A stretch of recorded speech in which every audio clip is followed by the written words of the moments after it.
இந்த கண் பார்வை யாருக்கெல்லாம் குறைவாக வரும் அப்படின்னு பார்த்தீங்கன்னா, லக்னத்தில் இருந்து 12ஆம் இடம் 2ஆம் இடம் இந்த 2 பாவத்திலையும் வந்து பாவக்கிரகங்கள் தொடர்பு, அதாவது அந்த இடத்துல இருக்கிறதான் தொடர்பு பார்வையை விட அந்த இடத்துல அமர்ந்து கொண்டால், லக்னத்திலிருந்து 2ஆம் இடம் 12ஆம் இடம் அதில் வந்து பாவக்கிரகங்களான சனியோ செவ்வாயோ ராகுவோ சம்மந்தப்படும் பொழுது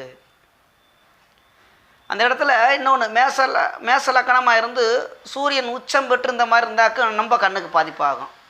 இப்போ 2ஆம் இடம் மட்டும் பாதிப்பு பட்டிருக்கு, லக்கணத்துக்கு 2ஆம் இடத்துல மட்டும் பாதிப்புனா வலது கண்ணு மட்டும் கொஞ்சம் பார்வை கம்மியாக இருக்குது அப்படிங்குவாங்க.